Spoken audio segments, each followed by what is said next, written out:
Bismillahirrahmanirrahim. This lecture will deal with the external features of the spinal cord. Spinal cord is the continuation of medulla oblongata and is also known as the medulla spinalis.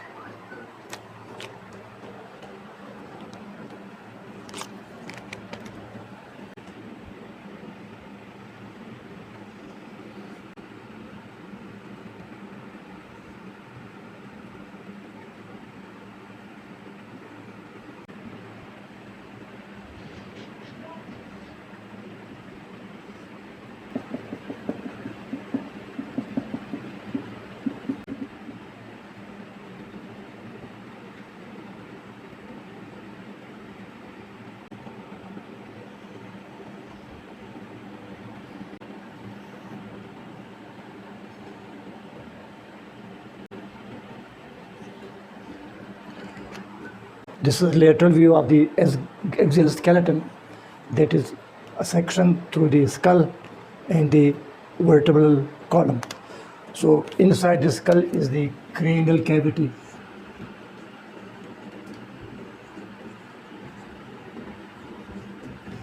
And inside the vertebral column is the vertebral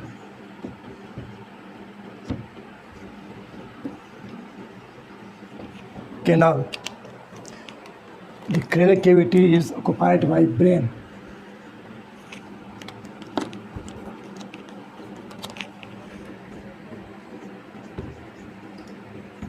And the vertebral canal is occupied by spinal cord.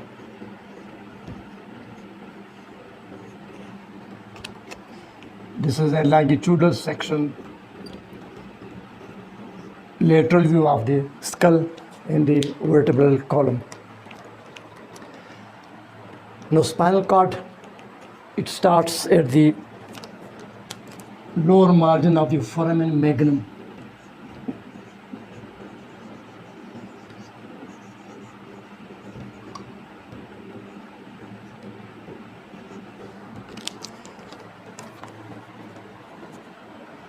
The cranial cavity communicates with the vertebral canal through largest foramen in the norma basilis of the skull, known as the foramen magnum.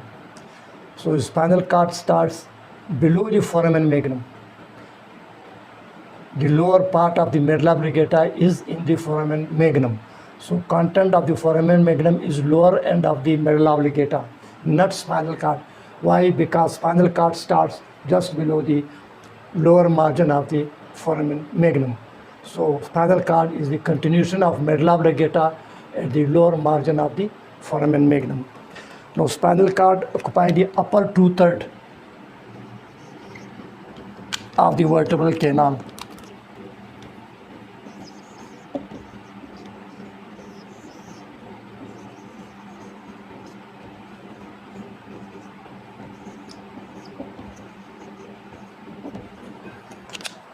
Spinal canal, its upper two-thirds is occupied by the vertebral canal. Remaining one-third, the lower one-third, is occupied by Filum terminale.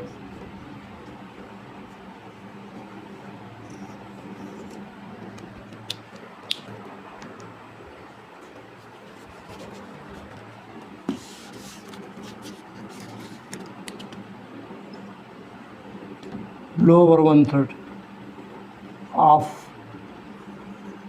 vertebral canal is occupied by Filum terminale, a fibrous thread-like structure, non-nervous tissue, which is the continuation of pia mater of the spinal cord. So upper two-thirds of the vertebral canal is occupied by spinal cord and lower one-third by the Filum terminale. Spinal cord is 45 centimeter in length.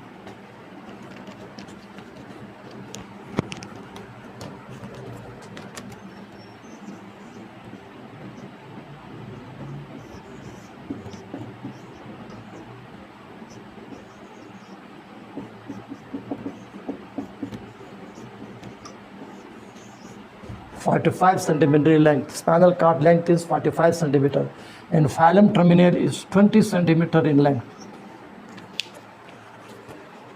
Length of the spinal cord is 45 centimeter, while length of the filum terminale is 20 centimeter. So this was the vertebral canal occupied by spinal cord and the filum terminale. Now, where the spinal cord starts, at which level the spinal cord starts and which level spinal cord ends.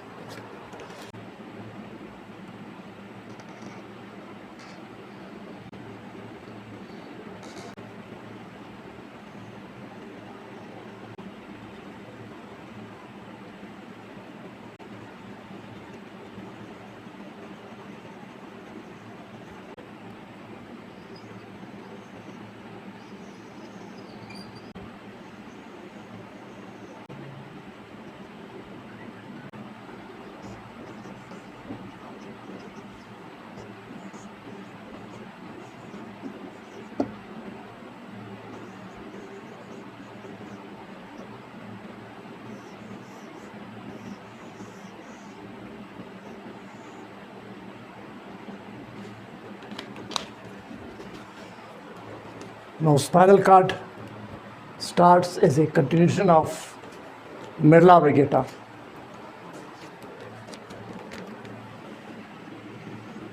At the lower margin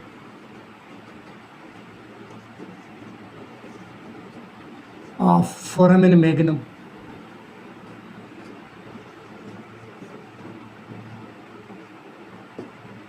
of skull.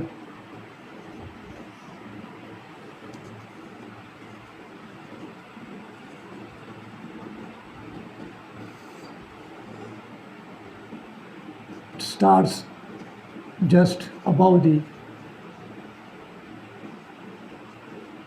first cervical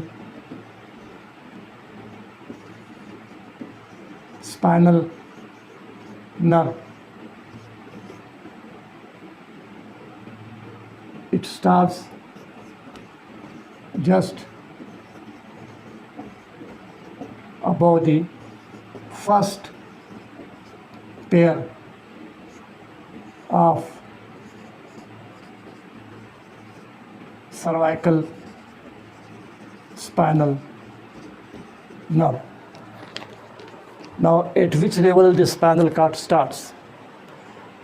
Spinal cord starts at the lower margin of foramen magnum of the skull.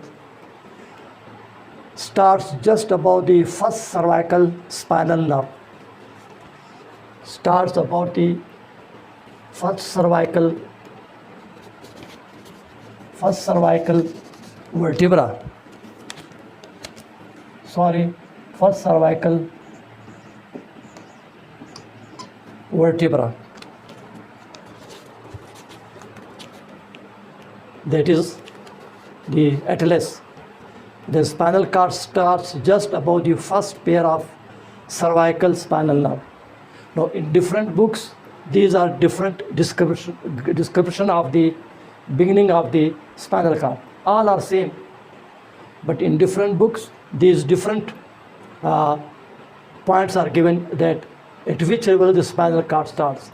In some book, it is written that it starts just below the foramen magnum of the skull, as a continuation of the medulla oblongata. In some books, it is written that it starts just above the first cervical vertebra, that is the atlas. And in some books, it is written that spinal cord starts as a continuation of medulla oblongata just above the first pair of cervical spinal nerve. All are same, and all the answers are true.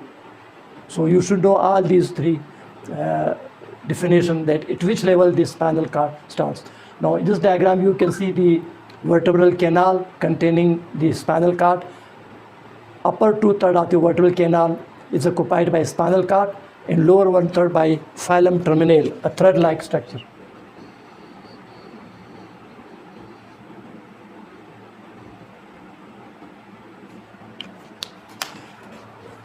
Now, this was at which level the spinal cord starts as a continuation of the medulla oblongata. Now, at which level the spinal cord ends? In adults and in newborn.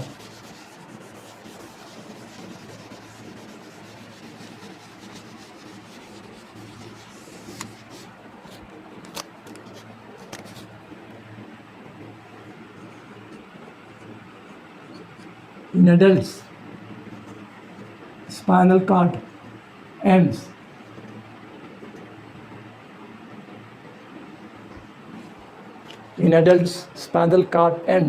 at which level? At the lower border of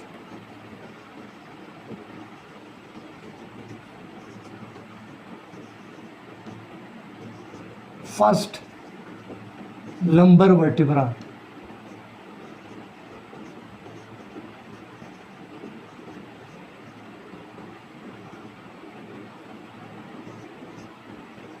Or at the upper border of second lumbar vertebra.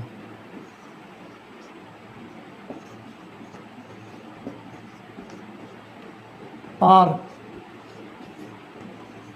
at the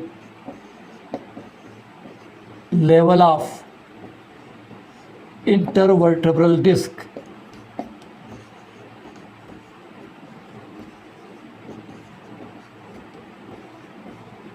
Between first and second lumbar vertebrae.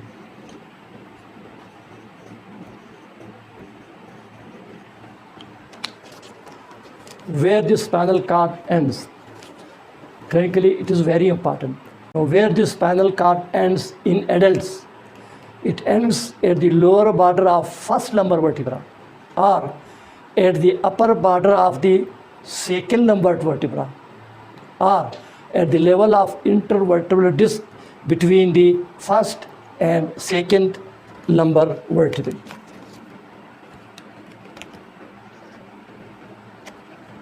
So again, in various books, these different levels are given. All are correct. So it ends at the level of lower border of the first lumbar vertebra or at the upper border of the next, that is the second lumbar vertebra, or at the level of intervertebral disc between the first and second lumbar vertebrae in adults.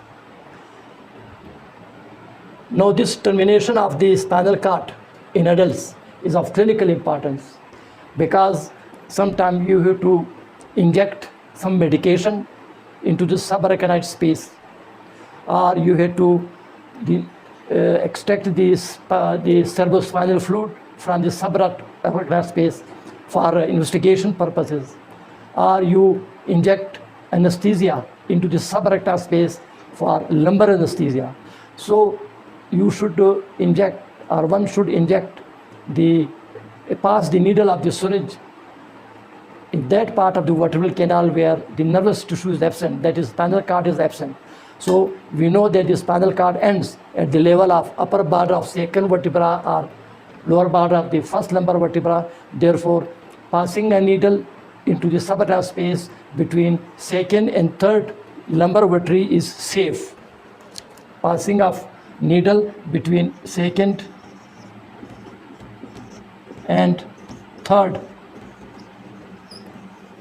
lumbar vertebrae is the safe site where needle of the syringe can be passed for lumbar anesthesia, for some other medication, or for taking out the cerebrospinal fluid in case of lab examinations, lab investigations. So this is where the spinal cord ends in the adults. In the newborn,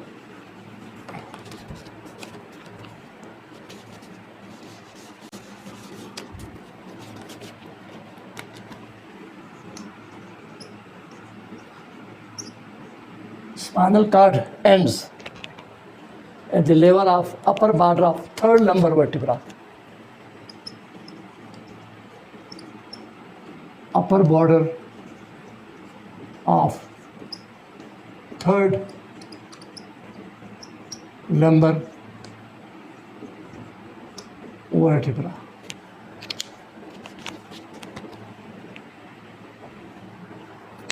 After birth in the newborn.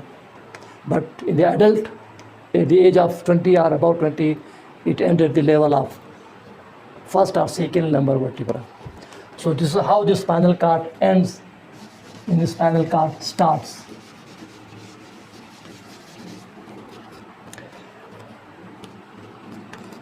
So the spinal cord suppose ends here at the level of L1 or upper border of L2 vertebra. Then a thread-like structure continue to pass downward. This thread-like structure is known as Filum terminale.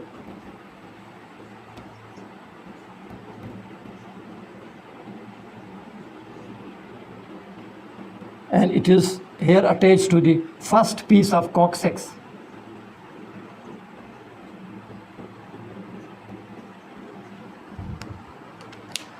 Filum terminale starts from the lower end of the spinal cord, and then it continues downwards into the lower one-third of the vertebral canal, and its lower end is attached to the first piece of the coccyx.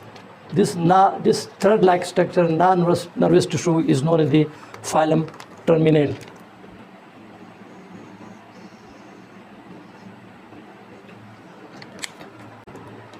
Now, spinal cord is a straight, cylindrical, canalized part of the nervous system.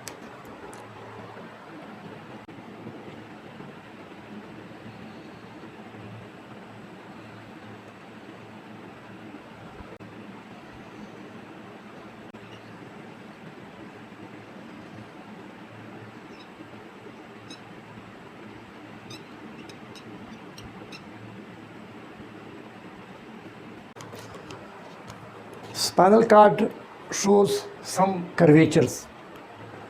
Now these curvatures are secondary to the curvature of vertebral canal, vertebral column.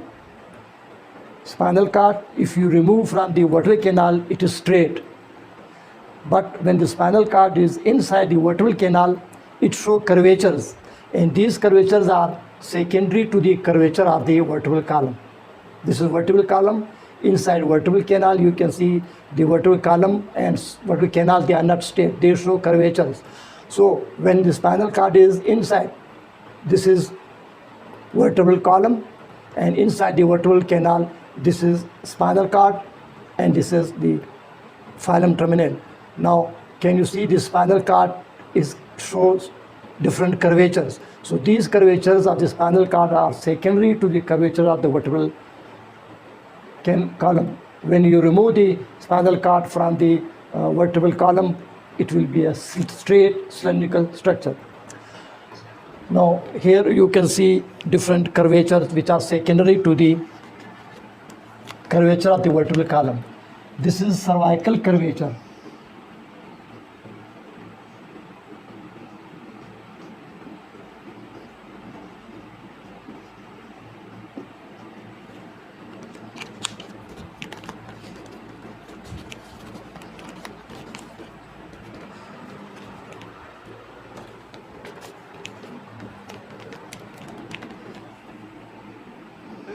This is the thoracic curvature.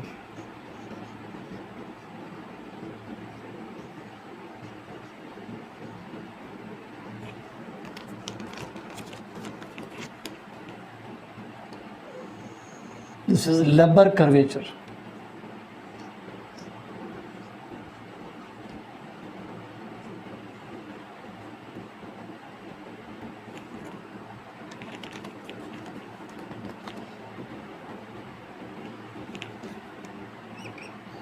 And this is the pelvic curvature.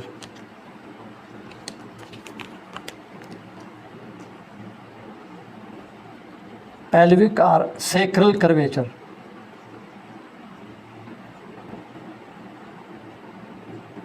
So our topic is curvatures.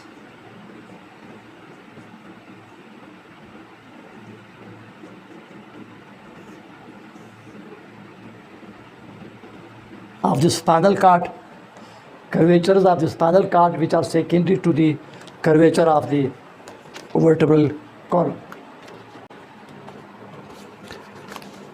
In the cervical region is the cervical curvature. In the cervical region, you can see here, the spinal cord is curved with ventral convexity. Then in the thoracic region, the spinal cord is again curved with ventral concavity. In the lumbar region, again the spinal cord is curved with forward convexity. It is the lumbar curvature. And in the sacral pelvic region, it is again curved with the concavity forward. It's called pelvic or sacral curvature. So cervical curvature, thoracic curvature, lumbar curvature, and the pelvic or sacral curvature. And these curvatures are secondary to the curvatures of the vertebral column. Now here the spinal cord is removed to explain these curvatures. So here is the beginning of spinal cord. This is medulla oblongata, pons, midbrain, and above is cerebrum. So here you can see the spinal cord is curved forward, cervical curvature.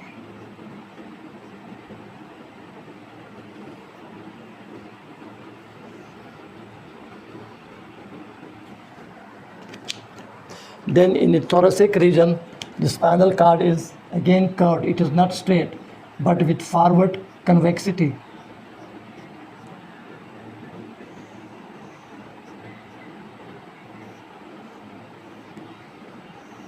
This is thoracic curvature. Then in the lumbar region, again the spinal cord is curved with forward convexity.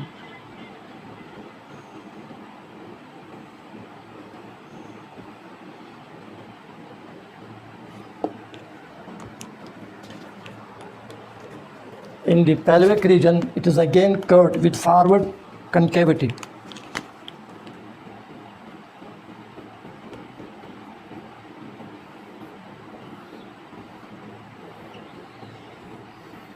So all these curvatures of the spinal cord are secondary to the curvature of the vertebral column. Now the cervical curvature with convexity forward, it is also known as the secondary curvature.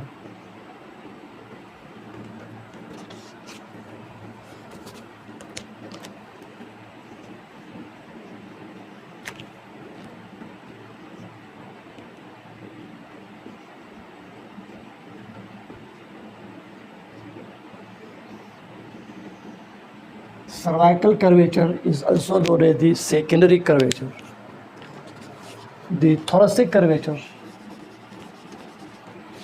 is also known as the primary curvature.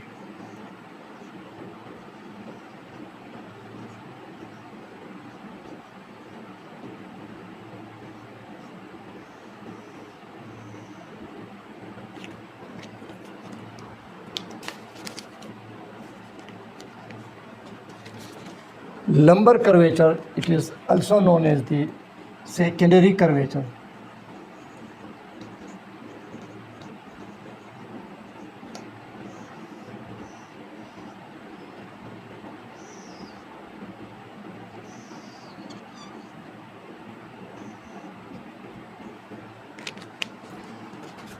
And the pelvic curvature, pelvic or sacral curvature.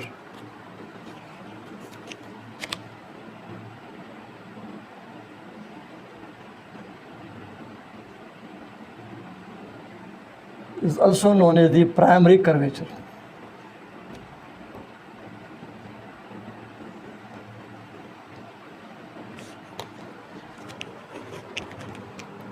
Now why these are also known as the primary and secondary curvature? Now in the newborn, spinal cord shows two curvatures only. Suppose this is the spinal cord of the newborn.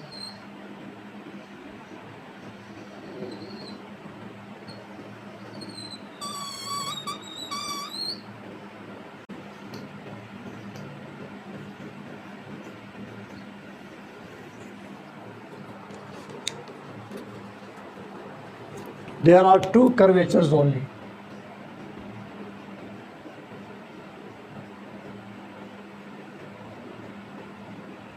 thoracic curvature and pelvic curvature.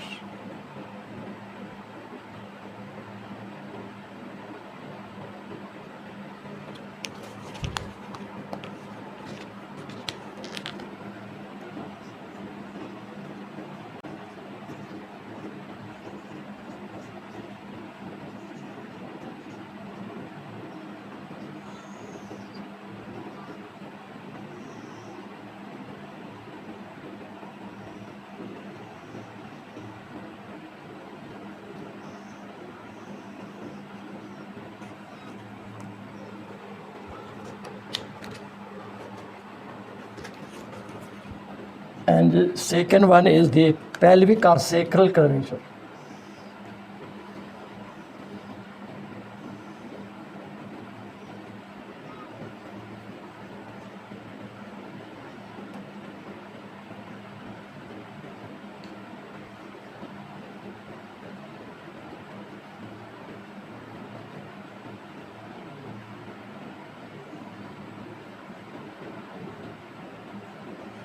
This is in adult.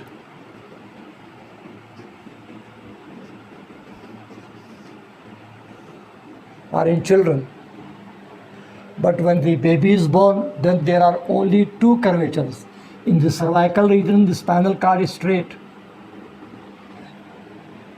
Then in the lumbar region, again the spinal cord is straight.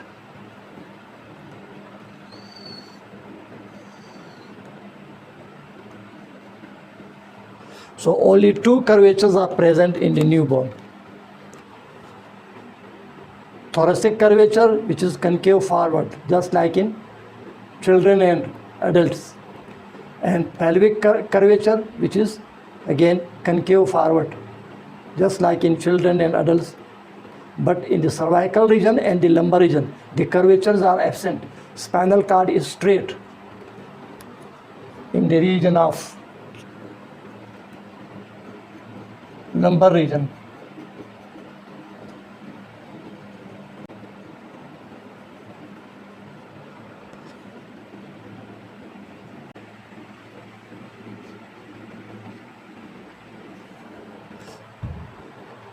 In the newborn, the cervical curvature is absent. The spinal cord is straight. And the lumbar curvature, again in the newborn, it is absent. The spinal cord straight. Cervical and the lumbar curvatures appear later on.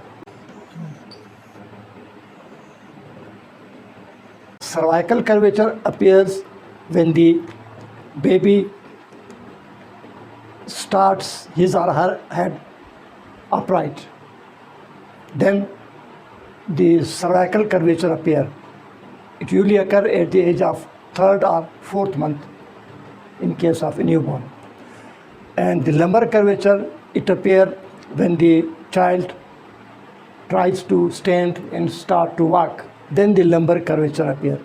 So because the thoracic curvature and pelvic curvatures, they are present since birth. This is why thoracic curvature and pelvic curvatures are also known as the primary curvatures. The thoracic and the pelvic curvatures are present since birth. This is why the thoracic curvature and the pelvic curvature is also known as primary curvatures.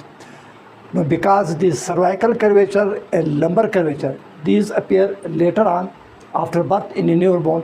This is why the cervical curvature is also known as the secondary curvature, while the lumbar curvature is also known as the secondary curvature. In this way, we divide the spinal cord curvature into these regions, and these curvatures are secondary to the curvature of the vertebral column in the adult. So these were the curvatures. Now, spinal cord, I told you, is a cylindrical structure, but it shows in some areas enlargements. What are the enlargements of the spinal cord? Now, I told you that the spinal cord is cylindrical structure through which the central canal passes, but it shows some enlargement. So if we draw a ventral view of the spinal cord, then we can see some enlargements.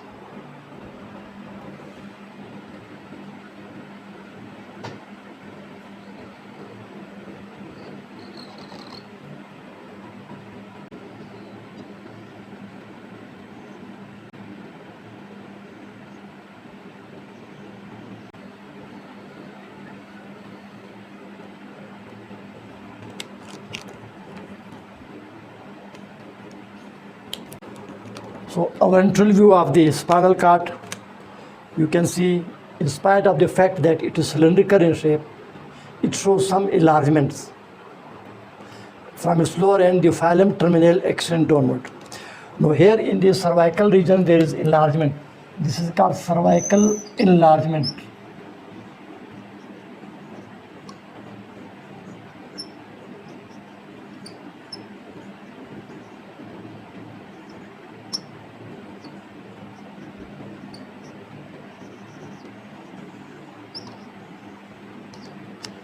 And another enlargement is the lumbar enlargement.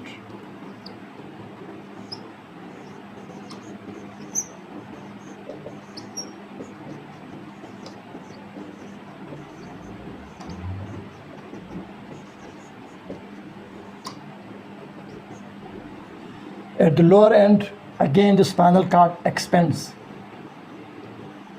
This is known as conus medullaris.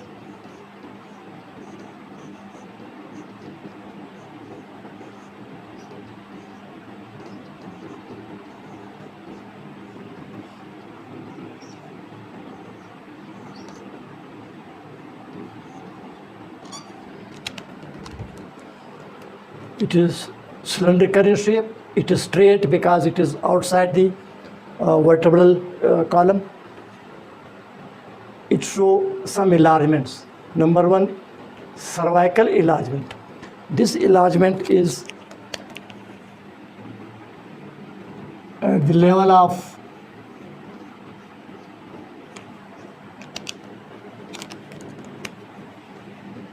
C5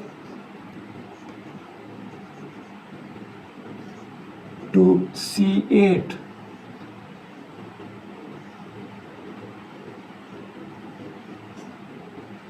Cervical 5 segment to cervical 8 segment, and T4, T1, sorry, cervical enlargement. It starts at C1 and up to T1. Segments of the spinal cord from C5 to C8 and T1 segments of the spinal cord.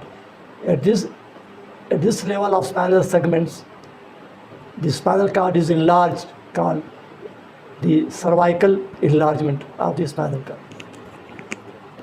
Second is lumbar enlargement in the lumbar region. Again, the spinal cord is enlarged.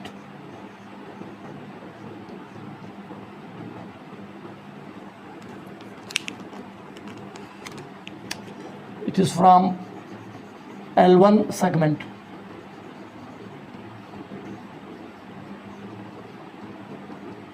lumbar 1 segment to S4 segment, sacral 4 segment.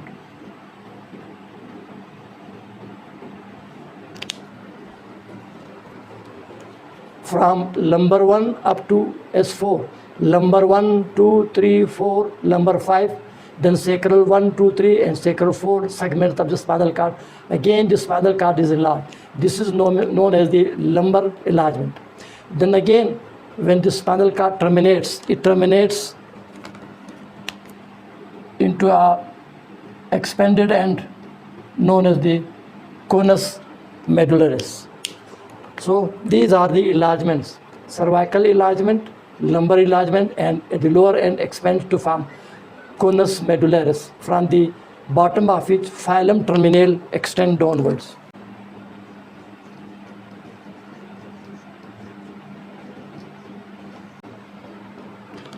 Now this cervical enlargement and lumbar enlargement, it is because of limb plexuses.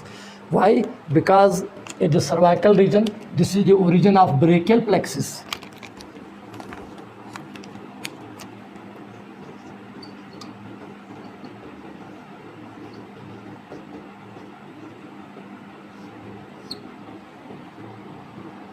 And here lumbar enlargement, it is because of lumbosacral plexus.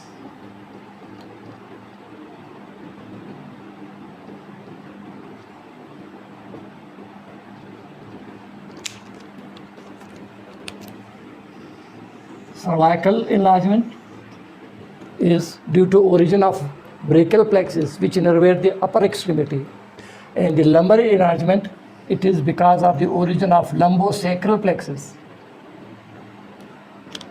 which the branches of which innervate the lower extremity. Now, why at this site the spinal cord is enlarged? It is because of increased mass of anterior horn, increased mass of anterior horn of spinal cord.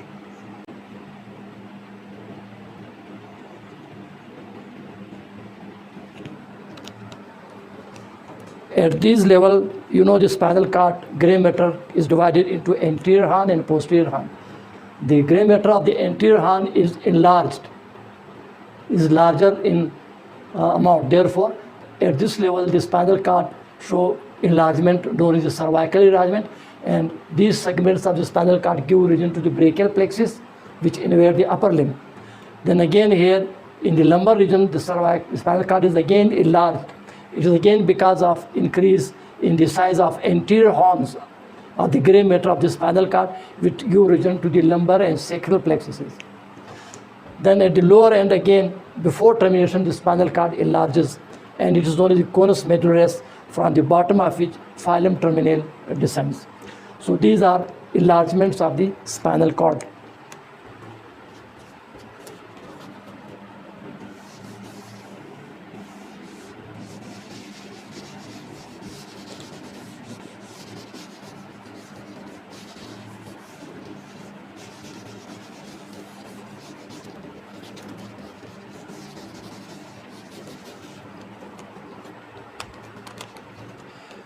Now, spinal cord is traversed by central canal.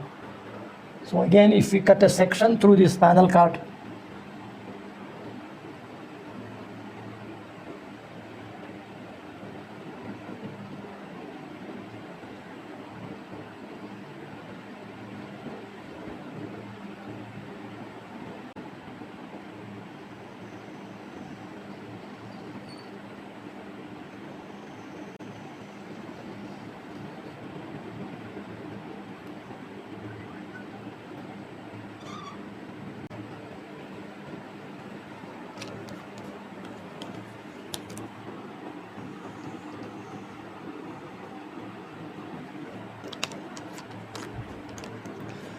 so this is a longitudinal section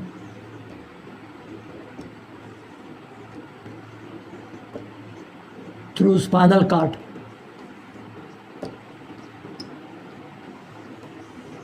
So you can see there is a canal traversing through it. This is known as the central canal.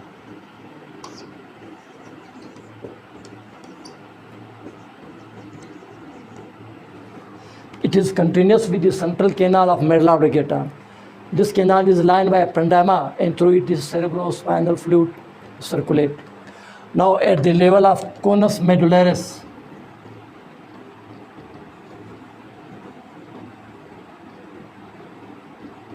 the dilated lower end of the spinal cord, the central canal is also enlarged. This dilated lower end of the central canal at the level of conus medullaris is considered by some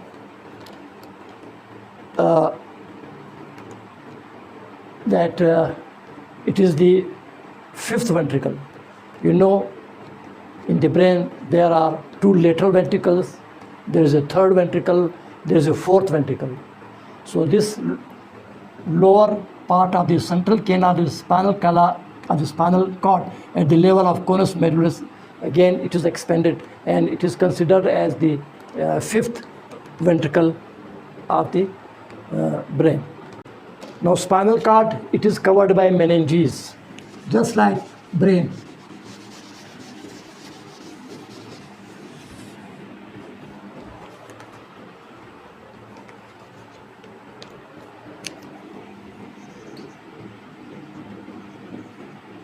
Meninges covering the spinal cord.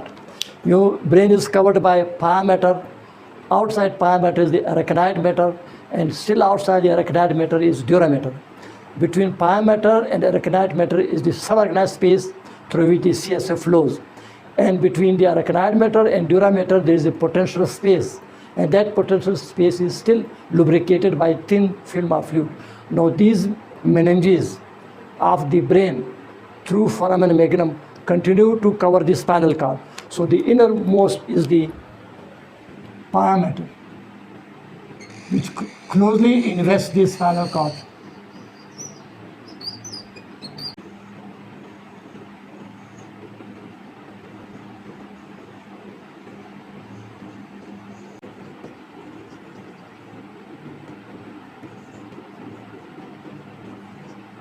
Pia mater closely invests the spinal cord.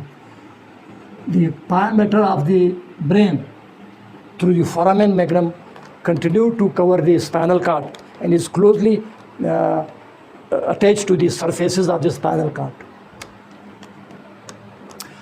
So pia mater is the continuation of the pia mater of the brain.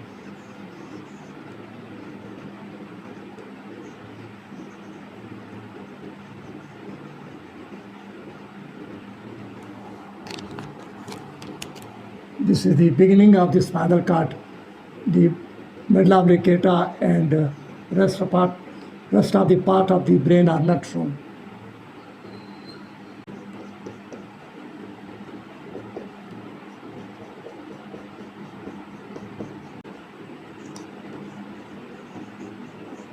Spinal cord closely invested by pia mater.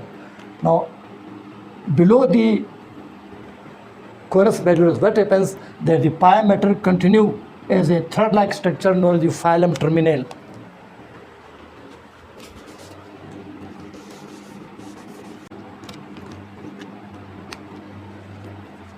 This is Filum terminale.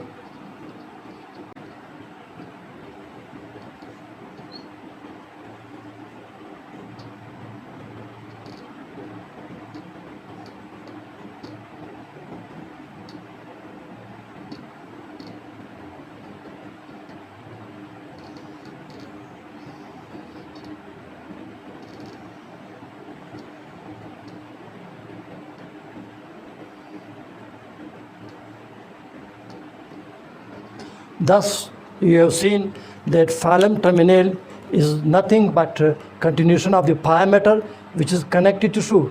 No nervous tissue is in the Filum terminale. It is a non-nervous tissue.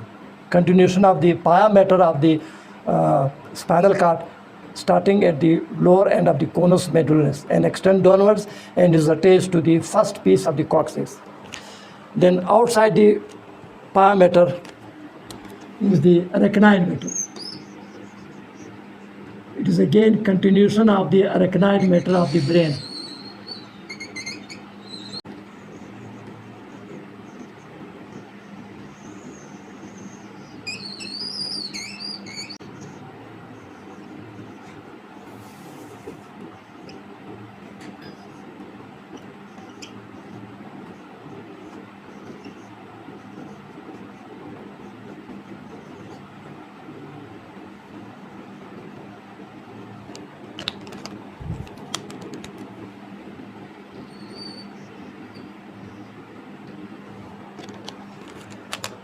Between the pia mater and arachnoid mater, this is subarachnoid space filled with cerebrospinal fluid.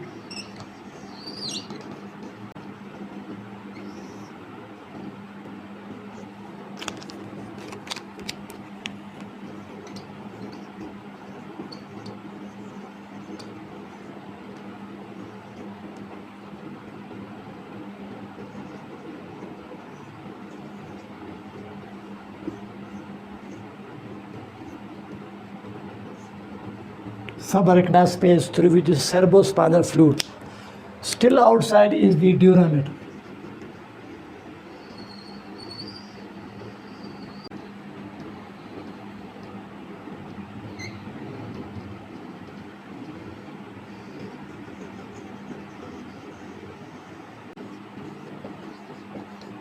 Dura mater.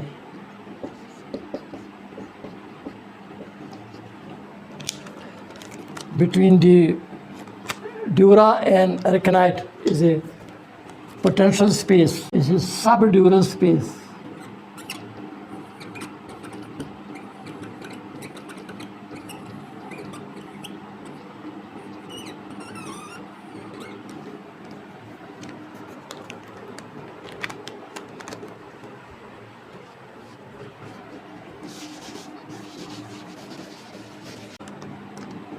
The diameter of the brain continue to invest the spinal cord, and below the conus medullaris the diameter is continued as fibrous thread-like structure called Filum terminale. Then the arachnoid matter of the brain continue to invest the spinal cord next to dura matter, next to the diameter. This is the arachnoid matter. Then dura matter through foramen magnum continue to cover the spinal cord. But there is a difference between the dura matter of the brain and spinal cord. No cerebral dura matter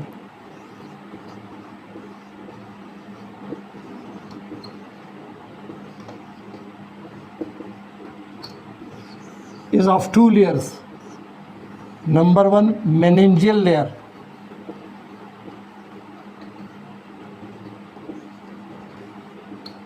Which is the inner layer.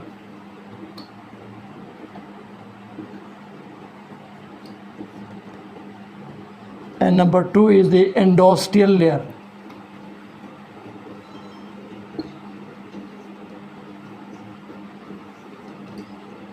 Which is the outer layer of dura. The dura matter covering the brain differ from the dura matter covering the spinal cord. The dura matter covering the brain or cerebral dura is divided into two layers, inner meningeal layer and outer endosteal layer. Just outside the arachnoid matter of the brain is the meningeal layer of the cerebral dura. Then the outer layer is the endosteal layer because it lines the inner surface of the bones of the cranium, bones of the skull inside covered by endosteum. So the cerebral dura matter comprise of inner meningeal layer, outer endosteal layer. The dura matter of the spinal cord is not divided into two layers, it is single layer. What is that? That is the continuation of meningeal layer of the cerebral dura. This dura is the continuation of meningeal layer of dura covering the brain. The endosteal remain is confined to the cranial cavity. So again, I will repeat: the meninges cover the spinal cord. The diameter of the brain through the foramen magnum continue to invest the spinal cord, and at the lower end of the spinal cord, that is conus medullaris, the diameter is continued as a fibrous thread-like structure called Filum terminale. Filum means thread, terminal thread-like structure. Do not contain any nervous tissue, no neurons, just connective layer, because all the meninges are connective layers. Second, outside the diameter of the brain is the arachnoid matter. So arachnoid matter of the brain pass through the foramen magnum and continue to cover the spinal cord and Filum terminale. The space between diameter, arachnoid matter, the subarachnoid space through which the CSF flows. So the subarachnoid space of the spinal cord is continuous with the subarachnoid space of the brain. Still outside is the dura matter, but there is difference in the dura matter of brain, the dura matter covering the brain and dura matter covering the spinal cord. The dura matter covering the brain is of two layers, outer endosteal layer, inner meningeal layer. But the dura matter of the spinal cord is only one layer. It is only the meningeal layer of the cerebral dura which through foramen magnum continue to cover the spinal cord outside. The potential space between the arachnoid matter and dura matter is the subdural space. Now here below the level of conus medullaris is the Filum terminale, which is the thread-like continuation of the diameter.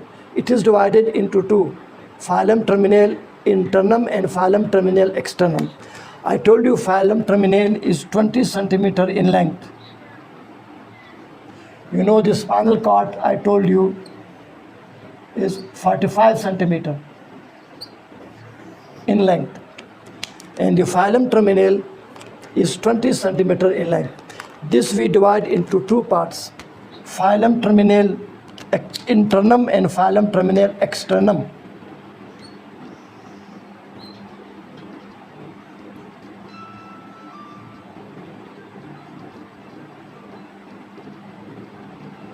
Filum terminale internum and filum terminale externum.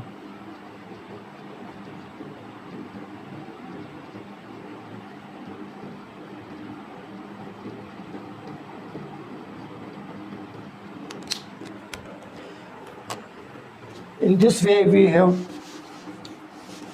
divide the filum terminale into two parts, filum terminale internum and filum terminale externum.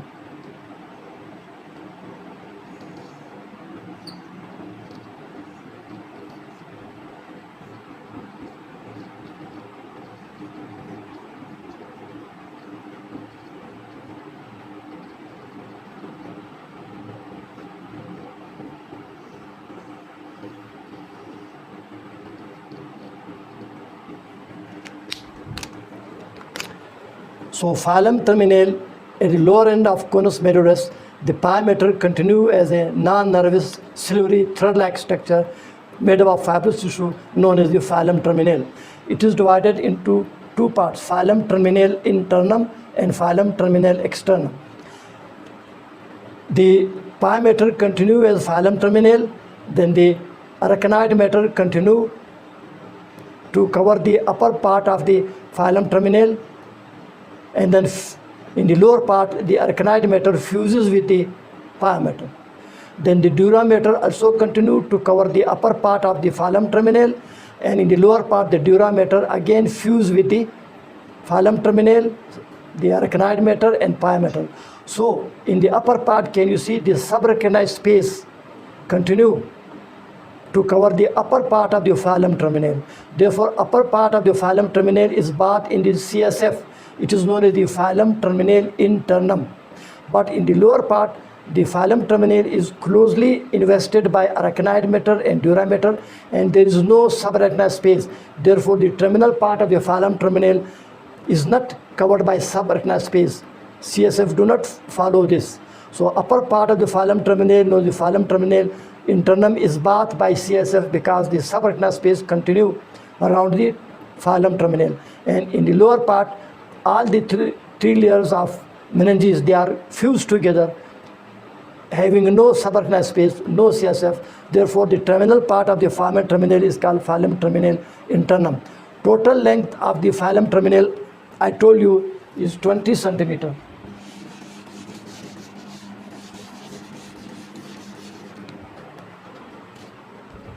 The filum terminale internum, it is 15 centimeter in length, and filum terminale externum, it is 5 centimeter. So total it become 20 centimeter in length. So this was the spinal cord covered by meninges.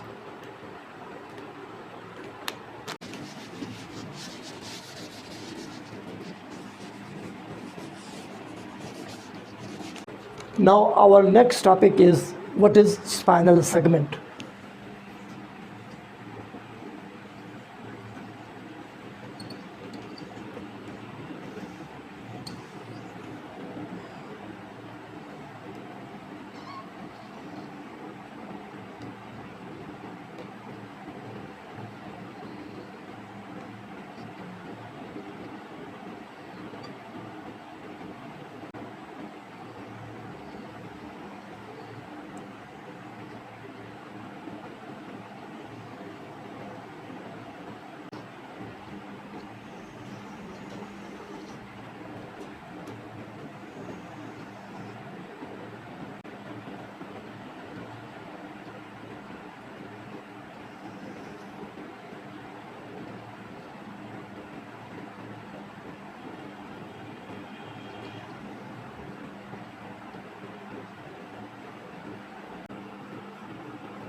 Now this is a piece of spinal cord. This is sectioned through the spinal cord. Then you can see a part of the spinal cord, a piece of the spinal cord with cross section. You know, in the spinal cord, gray matter is inside, white matter is outside. This is white matter and this is gray matter.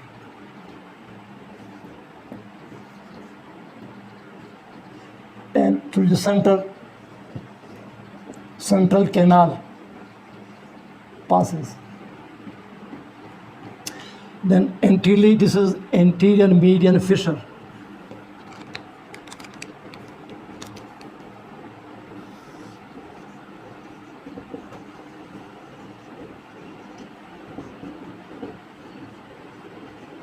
Which is continuous above with the anterior median fissure of the spinal cord. This is anterolateral sulcus.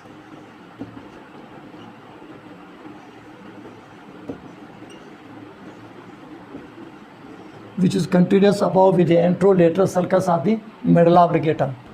Anteriorly is the anterior median fissure, which is continuous above with the anterior median fissure of the medulla oblongata.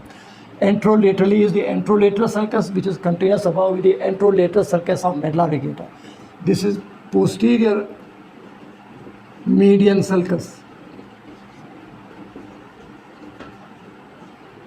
which is continuous above with the posterior median sulcus of the medulla oblongata.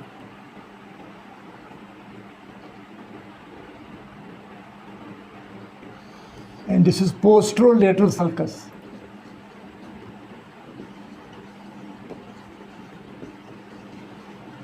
Of spinal cord, which is continuous with the posterolateral sulcus of the medulla oblongata.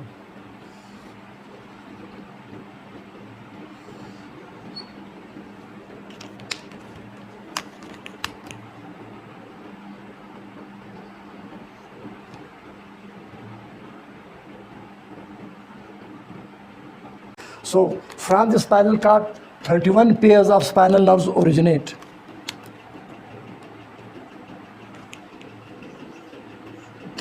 Pairs of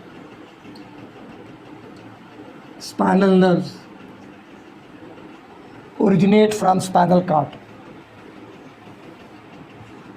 Therefore, the spinal cord is divided into 31 spinal segments.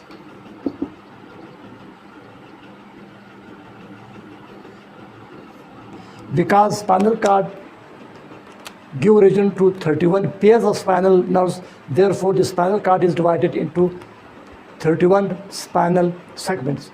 In cervical, in thoracic region, in lumbar, sacral, pelvic region, etc. Caucasian, the spinal cord is divided into various segments. Now, what is spinal segment? Portion of the spinal cord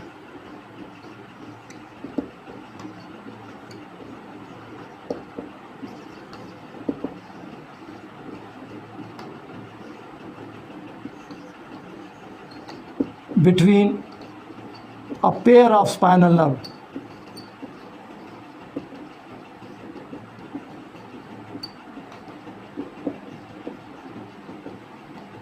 is known as spinal segment.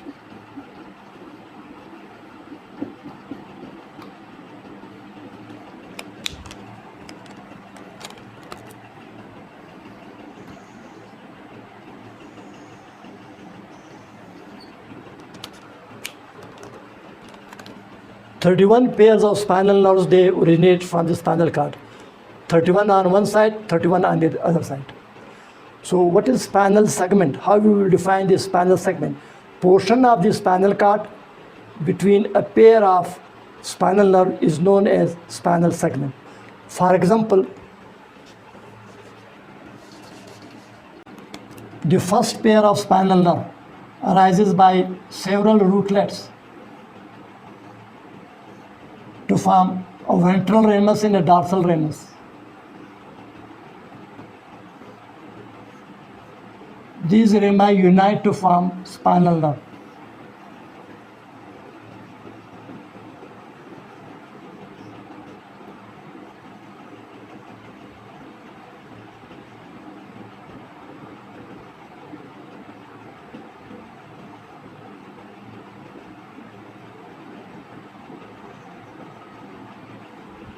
This is on one side and again on the other side.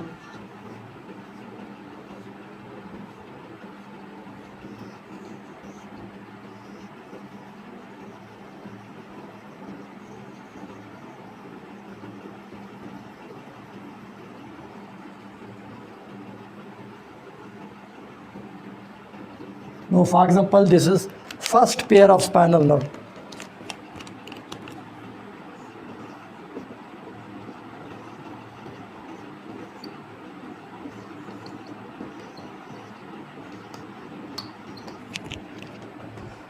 Then I will show second pair of spinal nerve.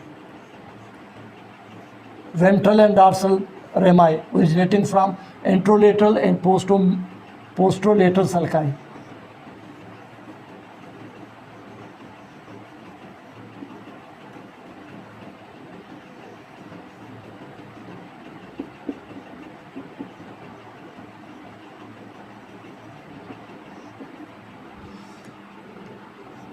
Ventral rami arising from the ventrolateral sulcus, and dorsal rami from the posterolateral sulcus. These ventral and dorsal rami join together to form a spinal nerve. Now this is suppose second pair of spinal nerve.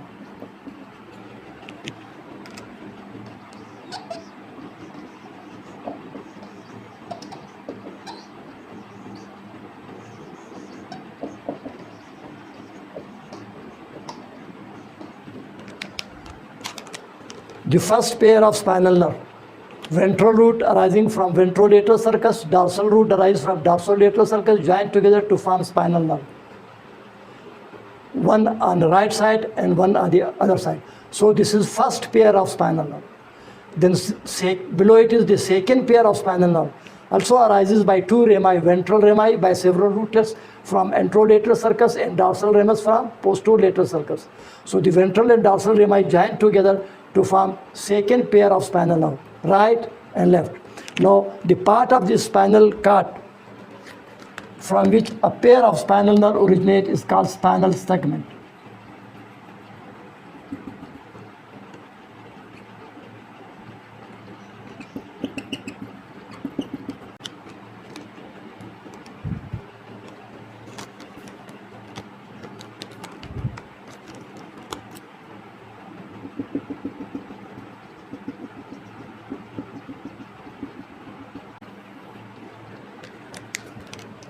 So you can see here, this piece of the spinal cord, which is differentiated by green dots, first pair of spinal nerve originate. From this portion of the spinal cord, which is indicated by red dots, second pair of spinal segment. So because this is the first pair of spinal nerve, this is the first segment of the spinal cord. This is the second pair of spinal nerve, therefore this is the second segment of the spinal cord. In this way, the spinal cord is divided into segments. Because 31 pairs of spinal nerve originate from spinal cord, therefore the spinal cord will be divided into 31 spinal segments. From each spinal segment, one pair of spinal nerve arise. On the external surface of the spinal cord, the segmentation is not divided by sulci or gyri or any other sign. On the surface of the spinal cord, segmentation is not visible. It is with the help of pairs of spinal nerve we can say this is first segment of the spinal cord. Then here the part of the spinal cord between second pair of spinal nerve is known as the second spinal segment, then third, fourth, so on. So in this way we divide the spinal cord into spinal segments. So I will again repeat, what is spinal segment? The portion of the spinal cord from which one pair of spinal nerve originate is known as a spinal segment. Because 31 pairs of spinal nerves arise from the spinal cord, therefore we divide the spinal cord into 31 spinal segments. Externally, these segments cannot be differentiated by color differences, by sulci or by no.